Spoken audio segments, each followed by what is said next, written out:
Բարև ձեզ հարազատներս, այսօր մի տեսահոլովակ նկարանեմ, որը նույնպես ձեր դուրը չի գալու, տխուր տեսահոլովակ է, պրոբլեմներից եմ խոսելու մեր երկրի, իմ հասկացած ձևով, Սամվել Կարապետյանից, Տաշիր Պիցայից, բժշկությունից, հիշեցնեմ, որ ես մանկաբարձ գինեկոլոգ եմ, բժշկական գիտությունների թեկնածու, 21 տարի աշխատել եմ Մոսկվայի առաջատար կլինիկաներում, արդեն 1 տարի ինչ աշխատում եմ մեր երկրում։ Ու սա քննարկելու էջ չի, որ մտնում եք, ձեր կարծիքները ասում եք, դրա համար չի սա ուղղակի իմ էջն է, իմ մտքերը, ասել եմ կոմենտները, ինչքան քիչ գրեք կոմենտները, այդքան ինձ օգուտ, որովհետև դեռ այդ հիվանդությունից չեմ կարողանում բուժվել, որ կոմենտները չկարդամ։ Լավ կլինի մի հատ ում դուր է գալիս լայք է դնում, ում դուր չի գալիս չի դնում, ու թերթում է, ինձ բլոկում է եւ այլն, բայց խնդիրներից պիտի խոսեմ, որովհետև ուրիշ ձև չեմ տեսնում այս երկրի վիճակը բարելավելու մեջ։ Հիմա, եթե ինձ մանկաբարձ գինեկոլոգ արտոնություն տան, ասեն այ գնամ բժիշկներին բռնի, մանկաբարձ գինեկոլոգներին բանտ նստեցրու, ով սխալ է արել, ով սխալներ է անում։ Ու ես որ գնամ սկսեմ ստուգել, տենց մանկաբարձ գինեկոլոգ չկա, որ չկարողանամ նստացնեմ բանտ։ Նորից եմ կրկնում այս նախադասությունը, այդպիսի մանկաբարձ գինեկոլոգ չկա, որ չկարողանամ բանտ նստացնեմ։ Կգնամ կստուգեմ, մեկը հաստատ համաձայնագիր չի վերցրել հիվանդից վիրահատել, մյուսը էպիկրիզ չի տվել, մյուսը տրոմբոեմբոլիկ բարդությունները չի ճիշտ կանխարգել են, մյուսը անտիբիոտիկը չգիտի երբ պետք է անել, մեր երկրում իմիջիալոց շատ քիչ մարդ գիտի, որ անտիբիոտիկը պետք է հակաբիոտիկը պետք է կտրվածքից կես ժամ առաջ ներարկել, անգամ են բան կլինիկաները։ Ու շատ հեշտ է բանտ նստացնել մանկաբարձ գինեկոլոգների։ Ում չեմ կարա նստացնեմ բանտ, այդ կողմից գանք։ Այն մարդուն, ով հիվանդին բուժում նշանակելուց իր գրպանի մասին չի մտածում։ Հիվանդին վիրահատություն նշանակելիս միայն վիրահատություն անելիս, խորհուրդ տալիս վիրահատություն անելիս չի մտածում իր մասին, իր գրպանի մասին, այն հիվանդանոցի մասին, որ ինքը աշխատում, այլ միայն մտածում է հիվանդի շահերի մասին։ Պետք է հիվանդին այս վիրահատությունը թե ոչ։ Անալիզ նշանակելիս մտածում է միայն հիվանդի անալիզների, հիվանդի բարիքի մասին, ոչ թե իր գրպանի հիվանդանոցների եւ այլն։ Քանի այդպիսի ու երկրորդ, առաջինը դա այդ մարդիկ, այդ գինեկոլոգները, մանկաբարձ գինեկոլոգներին չեմ կարա բռնեմ, հետնել այդ մանկաբարձ գինեկոլոգներն պիտի տիրապետեն անգլերեն լեզվով, որ իրենց ամբողջ կարիերայում կարդացած լինեն միայն ապացուցողական բժշկություն, այսինքն այդ մարդիկ կարդում են զարգացած երկրների բժշկությունը եւ կիրառում են իրենց պրակտիկայում։ Քանի հատ այդպիսի մանկաբարձ գինեկոլոգ կարամ գտնեմ, որին չեմ կարա նստացնեմ բանտ։ Նորից եմ ասում, որը որ մտածում է միայն հիվանդի շահերի մասին ու անընդհատ աշխատում է իր որակը բարձրացնելու մեջ։ Քանի հատ կարող եմ գտնել։ Մի ուրիշ վատ նախադասություն ասեմ, որ եթե 10 այդպիսի մանկաբարձ գինեկոլոգ ունենայինք մեր երկրում, Արցախը մերը կլիներ։ Հուսամ իմ հետևորդների մեջ այդպիսի գլոբալ մտածող մարդիկ կան, որ կապը տեսնում են այդ երկուսի մեջ։ Ու դա նես չի, որ ձեզ շատ ուրիշ ձև խելքը պետք է դա տեսնելու համար, Աստված Սոդոմ Գոմորը վերացնելուց ասել է 10 նորմալ մարդ տեսնեմ, չեմ վերացնի Սոդոմ Գոմորը։ Չի ասել 10 հատ հրեշտակ պիտի այնտեղ գտնեմ, որ չվերացնեմ, ասել 10 ազնիվ մարդ լինի, չեմ վերացնի։ Չունենք, քանի որ չունենք, ոչ թե մարդի մենք սենց շատ վատն ենք, ամերիկացիներն են լավը, բրիտանացիներն են լավը, ոչ։ Ուղղակի մեր երկիրը չզարգացող երկիր է, այլ չեմ ասում, որ հետ զարգացող է, լավ էլ ասում եմ, որ հետ զարգացող երկիր է, պայմաններն են նենց, որ բոլորը սխալներ անեն։ Ու ստուգող չկա, արդեն ասել եմ, մեկը չկա, որ գնա այս մյուսին ասես խիստ ինձ արգանդը հեռացրեցի։ Չկա մեկը, որ գնա այն մյուսին, մի հասկացողը, որ գնա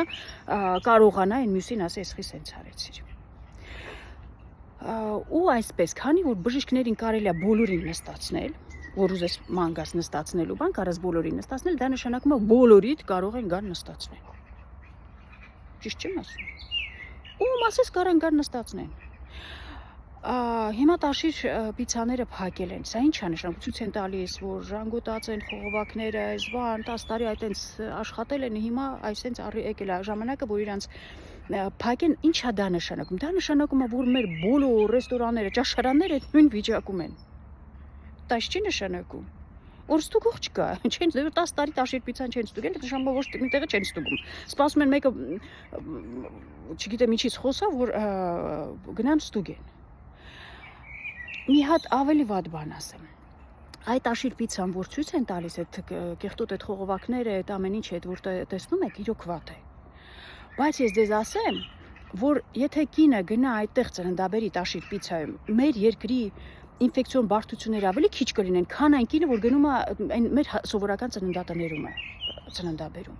Մի հատ ուղակի գնացեք մի սովորակ, մի 10-15 կիլոմետր քաղաքից դուրս եկեք ու մի հատ ծննդատուն մտեք։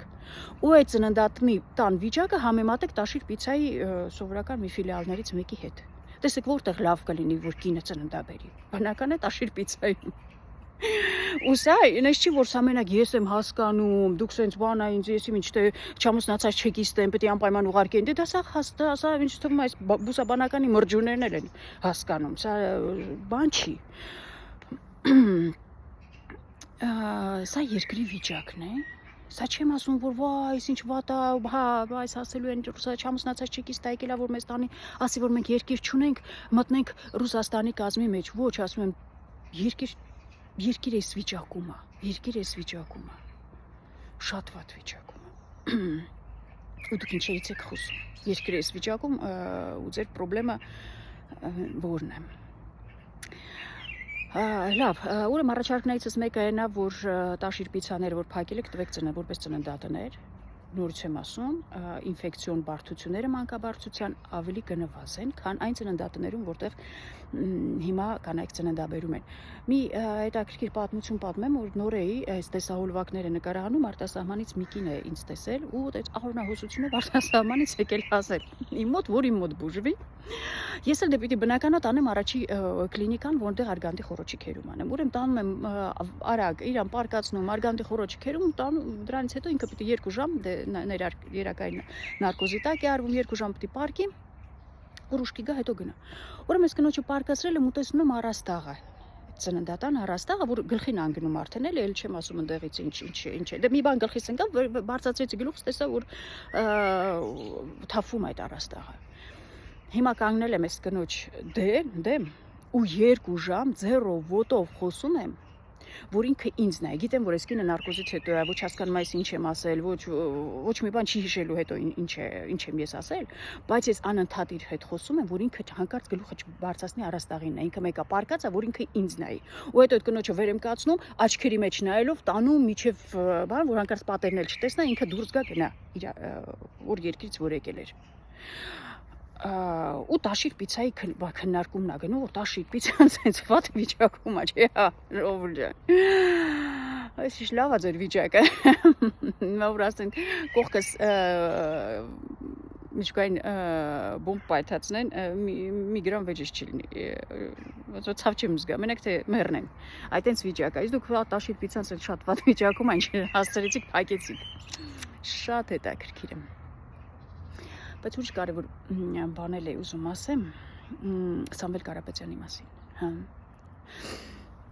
Սա մի քիչ էլ երկարում է տեսահոլովակը, բայց ճիշտ այլի չեք հավանելու, քանի որ ձեր ուզած բաները չեմ ասում։ Ուրեմն մեր երկրի ղեկավարությունը ընդունենք լեգիտիմ 2 անգամ ընտրված ղեկավարությունը, որոշ կոմենտները որ կարդում եմ 100% համոզվում եմ, որ դա իրոք լեգիտիմ է 2 անգամ ընտրված ժողովրդի կողմից, այն ժողովրդի կողմից, որ որոշ կոմենտներ են իմ մոտ գրում ու գիտեմ, որ 6 անգամ էլ լինի ընտրվելու են այս ղեկավարները։ Եկեք 99%-ով ենթադրենք, որ իրանք իրոք լեգիտիմ են ժողովրդի կողմից ընտրվածներ են ու էլի են ընտրվելու։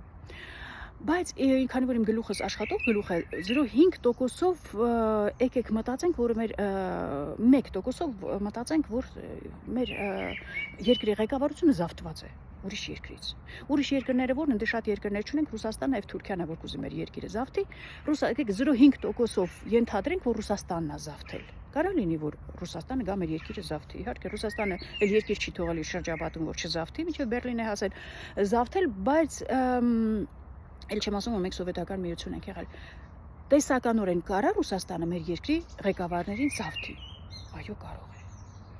Մյուս 0.5%-ը կարա Թուրքիան մեր երկրի ղեկավարներին զավթի։ Իհարկե կարող է, Թուրքիան էլ է զավթիչ երկիր, եկել է ասել է մինչև Ղրիմ, եւ այլն, կուզի մեր երկրի ղեկավարներին զավթի, կուզի մեր երկրի ղեկավարներին զավթի։ Եկեք 0.5%-ով էլ պատկերացնենք, որ իրենք մեր երկիրը զավթել են։ Հիմա եթե այս մի վարկածը ես մտածեմ, դե կներեք իհարկե, նորից եմ ասում 99%-ով դուք եք ընտրել, 2 անգամ եք ընտրել, 6 անգամ եք ընտրելու մեր երկրի ղեկավարներին ու ոչ մի կասկած դրանում չունեմ, բայց որ սենց 0.5%-ով մտքից ծայրով անցկացնում եմ, որ կարող է Թուրքիան զավթել է մեր երկրի ղեկավարներին, զավթիչ ղեկավարները, ապա Սամվել Կարապետյանը պայքարում է ոչ թե ՔՊԻ-ի դեմ,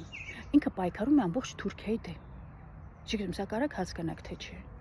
Եթե Սամվել Կարապետյանը մենակ կանգնի ու պայքարի ՔՊ-ի դեմ, ես 100% համոզված եմ, որ ինքը հաղթելու է, ու սրա մասին ոչ մի կասկած ունես չի, որ դուք պետք է կոմենտ գրեք, ասեք, բայ այս ինչ-որ սխալ բաներ եմ ասում։ Ջնջելու եմ, տենց ով որտեղ այդ պահին գրի, որ սխալ եմ ասում, ասելու եմ ապուշների տեղը ուրիշ տեղ է, ապուշների հավաքի տեղը ուրիշ տեղ է։ Նեսու մի գրեք։ Ռուբեն Վարդանյանը դուրս եկավ Թուրքիայի դեմ, մենակ։ Ֆիզիկապես պարտվեց։ Դե հələ չի վերջը չի էլի, որ իմանանք վերջնական պարտված է թե ոչ, բայց մենակ Թուրքիայի դեմ իրոք դժվար է ու իրոք ֆիզիկապես հիմա պարտվեց, քանի որ բանտում է գտնվում։ Հիմա Սամվել Կարապետյանը մենակ դուրս եկել Թուրքիայի դեմ։ Էլի եմ ասում 0.5% է, դուք բոլորը ճիշտ եք, ես սա ուղղակի վարկած է։ Հիմա քանի որ մեզ այս երկիրը պահելու համար 300 հատ նժդեհ է պետք, մենակ որ դուրս գաք, մենակ չենք կարալու հաղթենք։ Հիմա ժամանակն է մի անգամից բոլորը դուրս գաք, չգիտեմ, ուղղակի մտքերովս եմ կիսում։ Այս է մտահոգությունս հիմա, այս դրա մասին եմ ես հիմա մտածում, եթե ձեզ հետաքրքիր է ինչի մասին եմ մտածում, բայց Աստված մեծ է, եկեք մեր աճենք, մեր որ ասում եմ, նորից եմ ասում, 10 հատ ազնիվ, մանկաբարձ գինեկոլոգ գտներ Աստված մեր երկրում, Արցախը մերը կլներ։ Սա իմ խորին համոզմունքն է։ Եկեք ձգտենք դրան, ով է խանգարում, խանգարող չկա։ Մեծ հույսերով կհանդիպենք նորից, բարի օր բոլորիդ։